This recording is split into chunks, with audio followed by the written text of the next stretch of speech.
Cela fait des mois, voire des années que tu es séparé et tu souffres toujours.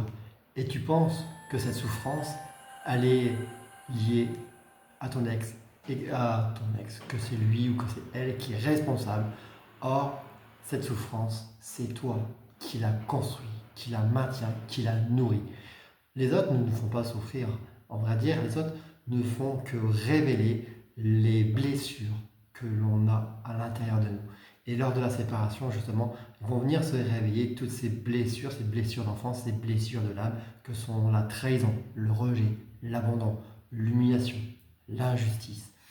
Et si tu ressens encore toutes ces blessures, enfin, ou l'une d'elles, enfin, vous voyez, généralement, il y a toujours des qui nous marquent plus que d'autres.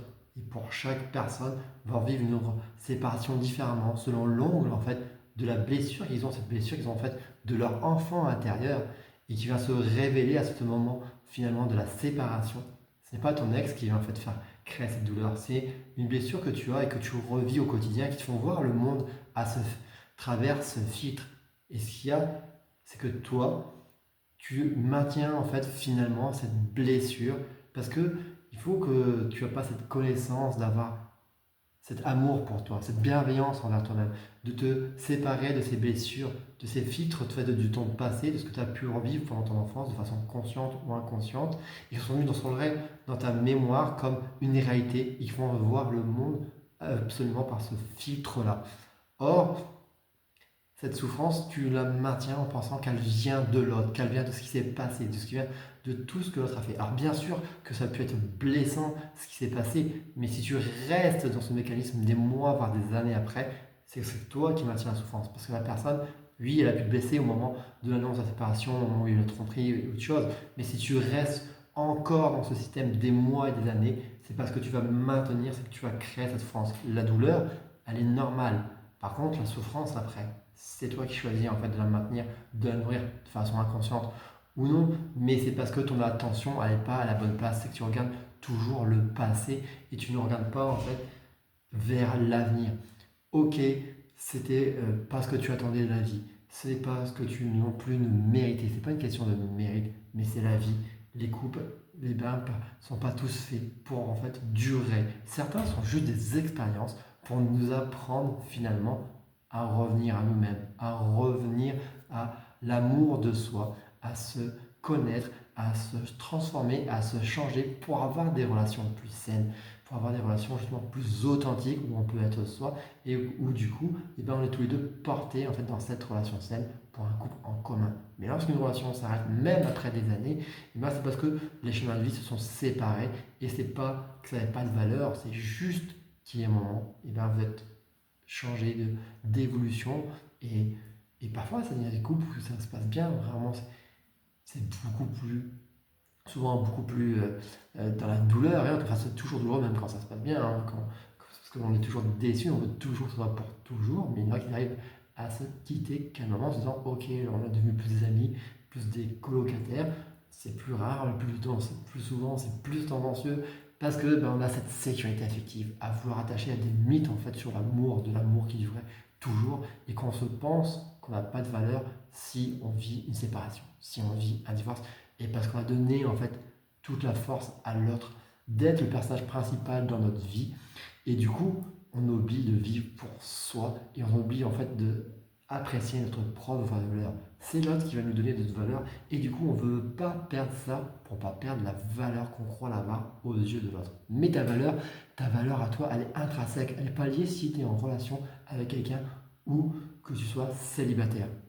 Mais pour ça, ça demande justement de venir travailler cet amour de soi qui est essentiel finalement pour pouvoir finalement grandir et évoluer après. Parce que tant que tu restes attaché à faire de ton ex-partenaire le personnage principal de ta vie, bah, tu restes le personnage secondaire de ta vie. Et toi, pendant ce temps-là, tu ne vis pas. Parce que peut-être que toi, tu restes maintenu dans le passé, mais que lui ou elle bah, continue sa vie de son côté. Et tu ne peux pas rester comme ça, figé dans le passé. Et donc, ton attention, il va falloir que tu la remettes sur le moment présent. Parce que ce qui s'est passé, ok, c'est fait, c'est passé, tu n'as plus aucun contrôle dessus. Tu ne peux pas influencer. Donc, tu peux refaire le film autant de fois que tu veux dans ta tête, ça ne changera strictement rien. Revoir pour comprendre et justement ne pas refaire les erreurs dans le futur, ça c'est ok.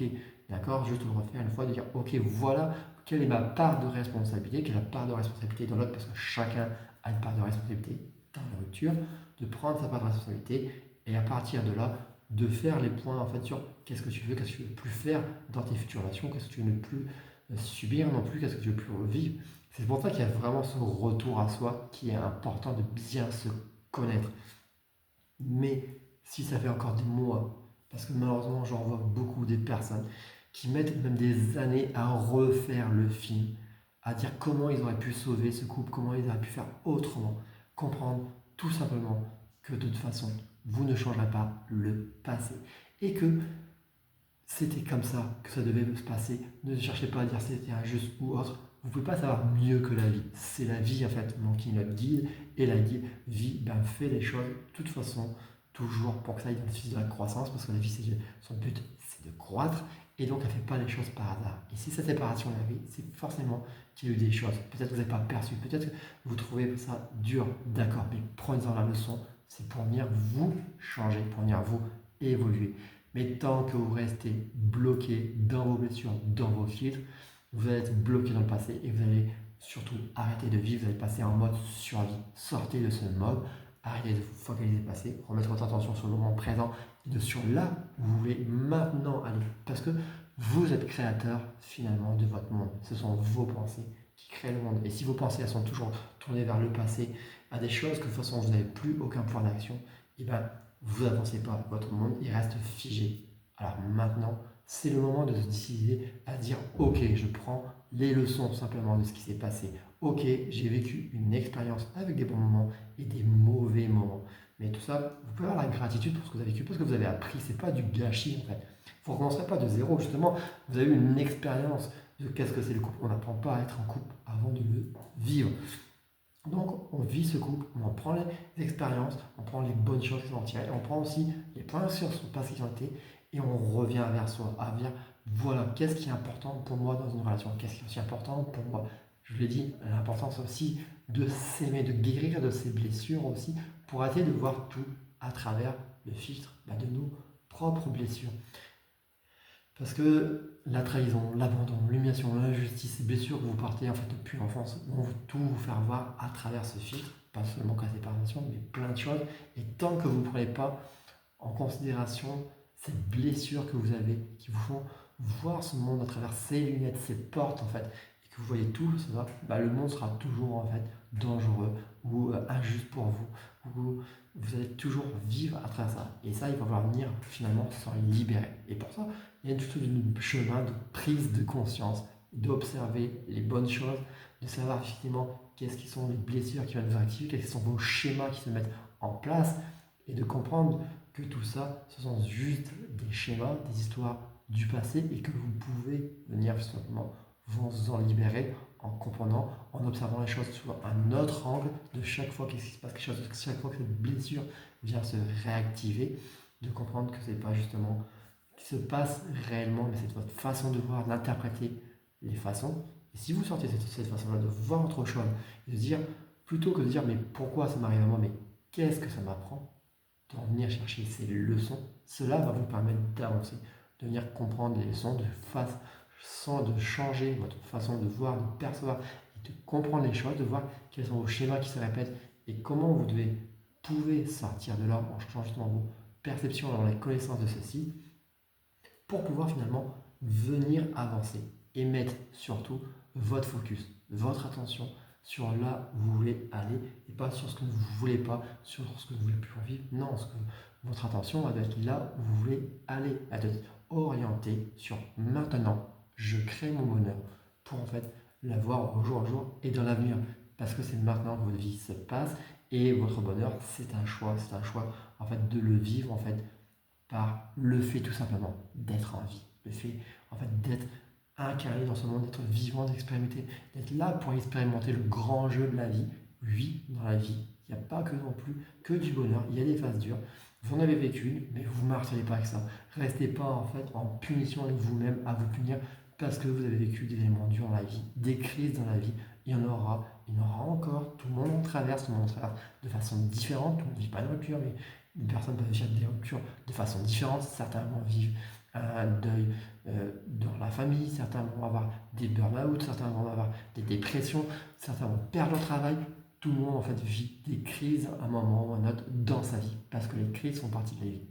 Et par contre, après chaque moment de crise, chaque moment de contraction et moment d'expansion, puisqu'après, c'est ce moment-là où on va grandir. Et même dans les sociétés, on le voit dans l'évolution de l'homme, qu'après chaque crise sociétale, il y a des moments où la société en profite pour grandir. On ne sait pas combien de temps ça dure, mais ce sont des cycles. Et donc, ok, tu as eu un cycle qui s'est fini par cette contraction qui a été la séparation, mais ne reste pas figé à ce moment-là du passé. Maintenant, tu prends la leçon et tu vas chercher ce que tu vas changer, ce que tu vas transformer pour justement être dans ce moment d'expansion, venir grandir de tout ça et en fait te révéler à toi et te construire une meilleure vie. Parce que c'est ce que cette rupture est venue amener, c'est venir changer pour être plus authentique avec toi et plus aligné avec toi dans ta raison d'être.